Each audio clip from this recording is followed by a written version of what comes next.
para pemimpin ASEAN, Bapak Ibu para pebisnis di kawasan yang saya hormati. Setelah 20 bulan menghadapi kesulitan besar, saat ini kita melihat harapan baru. Dalam seminggu terakhir ini, kawasan ASEAN turun 14%.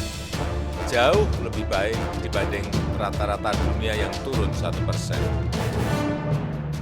Situasi ini dipastikan akan meningkatkan kepercayaan internal dan eksternal ASEAN untuk beraktivitas kembali dan akan mempercepat pemulihan ekonomi.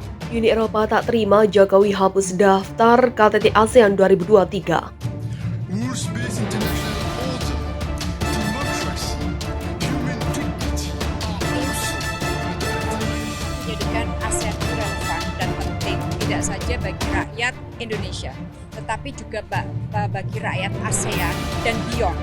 Jadi beyondnya itu juga ada di luar ASEAN. Kemudian yang kedua, kita ingin ASEAN tetap memerankan peran sentral sehingga dapat menjadi motor, dapat berkontribusi bagi stabilitas dan perdamaian kawasan.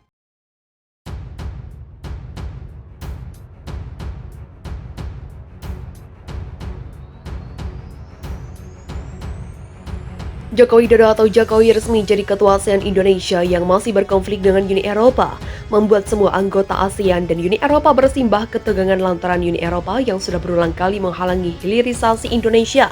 Akankah hal tersebut menjadi kekuatan baru Indonesia untuk mengeluarkan atau menghapus Uni Eropa dari daftar tamu KTT ASEAN karena sudah mengembargo Indonesia? Pada Minggu pagi kemarin, Presiden Jokowi menyampaikan optimisme bahwa ASEAN akan tetap relevan, serta menjadi pusat pertumbuhan ekonomi yang penting di kawasan berbeda dengan kebijakan Uni Eropa yang malah menghalangi Indonesia untuk menjadi negara yang maju.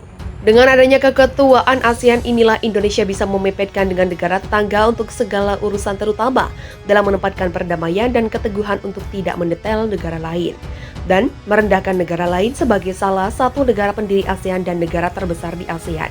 Banyak pihak menyadarkan harapan pada Indonesia untuk dapat melakukan berbagai terobosan dan inovasi dalam menghadapi berbagai permasalahan dunia yang juga dihadapi kawasan.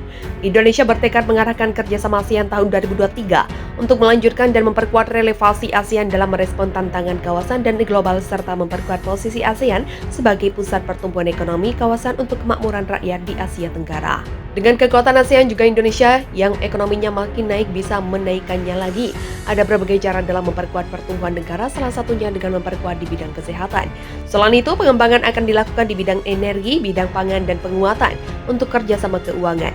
Retno juga menekankan Indo-Pasifik merupakan kawasan yang sangat strategis dengan begitu Retno ingin melakukan pendekatan dari aspek keamanan ekonomi dan juga pembangunan dengan kedua elemen yang ada pada 2023 ini bisa menjadi upaya dalam memperkuat Asia Tenggara dalam pertumbuhan ekonomi kawasan dan kemakmuran rakyat ASEAN serta terima keketuaan ASEAN dari Kamboja ke Indonesia telah dilakukan pada KTT ASEAN ke-42 di Vietnam bulan November 2022 lalu.